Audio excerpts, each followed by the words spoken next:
রাতে রাতে বন্ধুরা, আমার চ্যানেলে সবাইকে স্বাগত। আশা করি তোমরা সবাই ভালো আছো। আর এখন ঘড়িতে বাজে 9:30, আর এখন থেকে আমি ব্লগটা শুরু করছি কিচেন রুম থেকে। আর এই দেখো আমি রুটি করছি। এই রুটি করা আমি তোমাদের সাথে শেয়ার করেছি। তোমরা সবাই কেমন আছো? যেমন আমি ব্যস্ত, তখন তোমরাও ওরকম ব্যস্ত।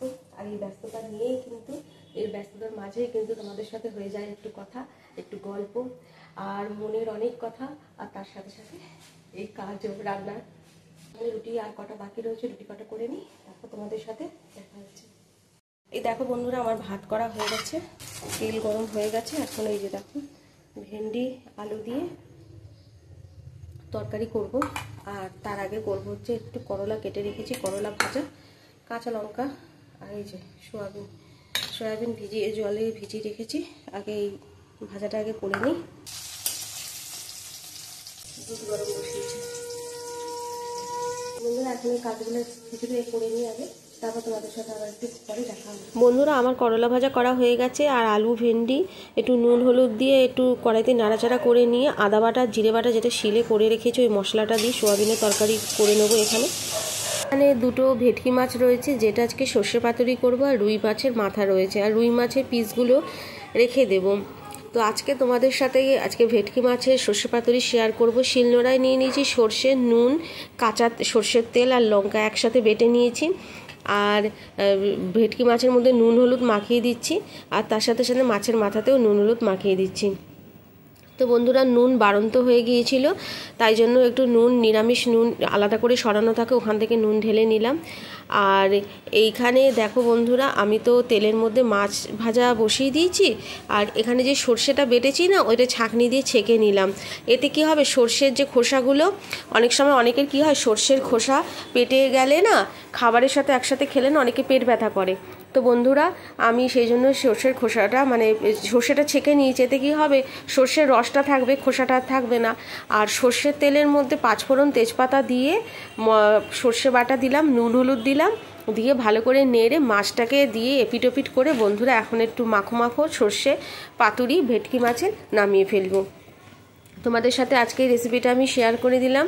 দেখলে তো বন্ধুরা, তোমাদের সাথে কথা বলতে বলতে আর এই রান্নাটা শেয়ার করতে করতে সর্ষে কীভাবে ছেঁকে দিতে হবে। আর সর্ষের খোসা পেটে গেলে অনেকের সমস্যা হয়, পেট ব্যথা করে, পটি হয়, তার জন্য সর্ষেটাকে ওইভাবে ছেঁকে নিয়ে নিতে পারে। এই জিনিসটাও তোমাদের শিখিয়ে দিলাম। তো চলো বন্ধুরা, এখানে কাজগুলো তাড়াতাড়ি আগে করে নিই। তো বন্ধুরা, রান্নাঘরে সব কাজ কমপ্লিট করে এসে বেডরুমে চলে এলাম, বিছানার চাদরগুলো পেতে নিচ্ছি। আরেকটা কথা বন্ধুরা, তোমরা যেখান থেকে আমার ভিডিওটা দেখছো, প্লিজ লাইক দিয়ে ভিডিওটা দেখা শুরু করো। আর পুরো ভিডিওটা দেখো, কোনো রকম স্কিপ করো না, সাথে থেকো, এভাবে করেই সাথে থেকো। আর দেখছো তো বন্ধুরা, এদিকে বিছানার চাদরটা পাতা হয়ে গেল। এবার জায়গার জিনিস জায়গায় সব রেখে দিতে হবে।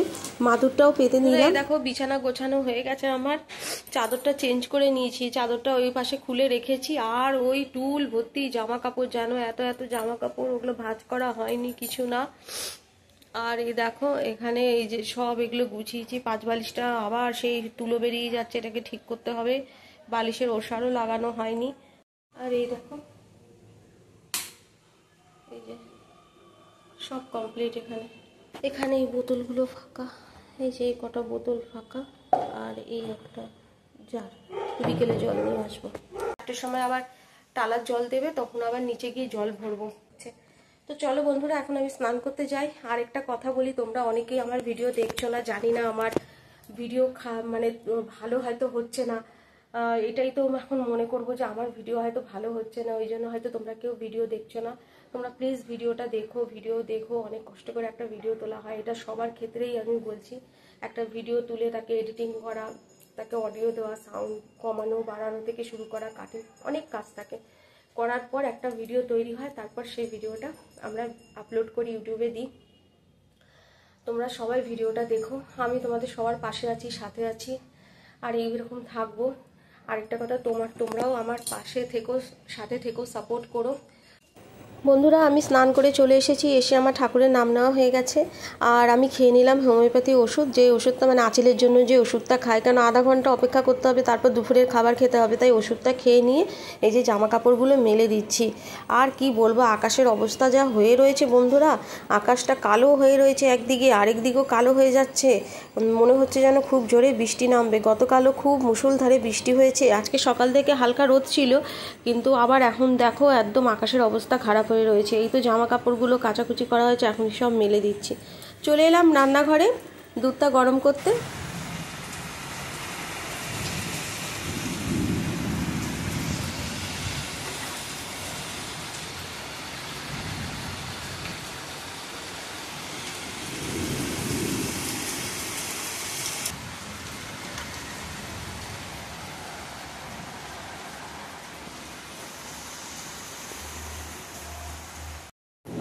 তো বন্ধুরা তোমরা দেখতেই পেলে বাইরে কীরকম বৃষ্টি হচ্ছে। আমার খাওয়া দাওয়া করা হয়ে গেছে, আর এখন আমি বসবো একটু ভিডিওর কাজ নিয়ে। আর তেমনি কালকেও ঠিক এই সময় আগে থেকে বৃষ্টি হয়েছে, আজকেও বৃষ্টি হচ্ছে, মুষলধারে বৃষ্টি হচ্ছে, অনেকক্ষণ ধরেই হচ্ছে। আর তেমনি বাজও করছে, আবার মেঘের গর্জন তো আছেই। এই বছর যে কী এত বৃষ্টি হচ্ছে বন্ধুরা। আমি তো প্রতিদিন ভোর 4টের সময় ঘুম থেকে উঠে একটু 10 মিনিট কি 7 মিনিটের মতো ঘরের মধ্যে একটু হাঁটাচলা করি, তারপরে আমি ব্যায়াম করতে বসি।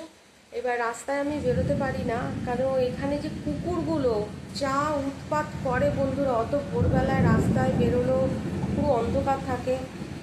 আরেকটা কথা আছে, কুকুরগুলো ভীষণ উৎপাত করে, আর কীরকম যেন দৌড়ে আসে কামড়ানোর জন্য, আমার ভীষণ ভয় করে।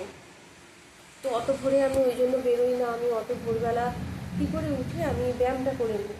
ব্যায়াম করে তারপরে ভাবি যে 5:30টার পর আমি একটু হাঁটতে বেরোবো, কিন্তু সেটা আর হয় না। ঘর বারান্দা ঝাড় দিয়ে মুছে তারপরে ও 10টার মধ্যে বেরোবে, এবার রান্না বাড়ি থাকে, সেই কাজে হয় না।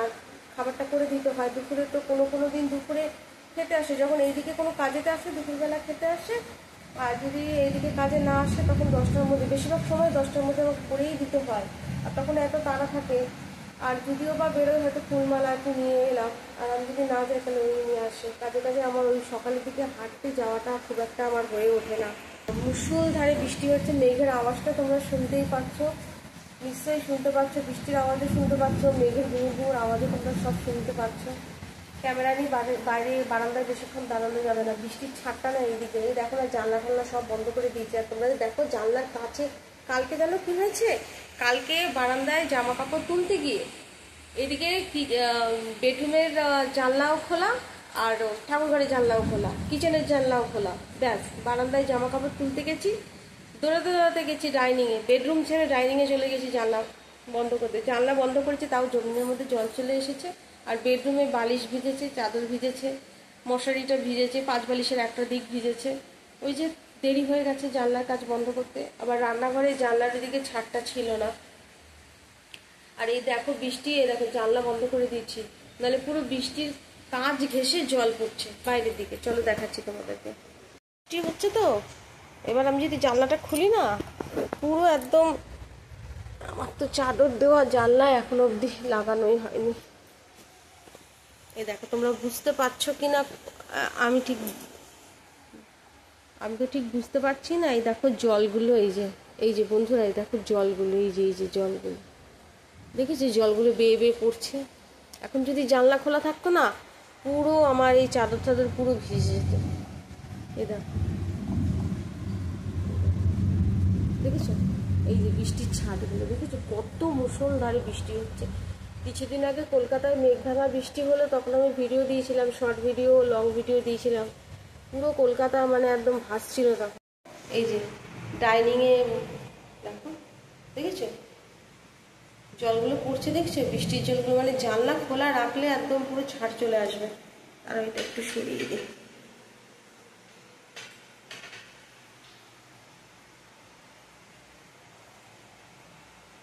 এখন কি হয় জানো তো বন্ধুরা, ভোরবেলা যখন ঘুম থেকে উঠে আমি ব্যায়াম করি, তখন বেশ ঠান্ডা ঠান্ডা লাগে, রাতের দিকে বেশ ঠান্ডা ঠান্ডা লাগে, একটু পাতলা চাদর গায়ে দিয়ে শুতে লাগে।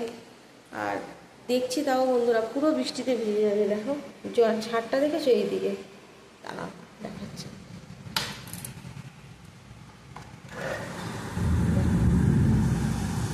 এমন মুষলধারে বৃষ্টি হচ্ছে।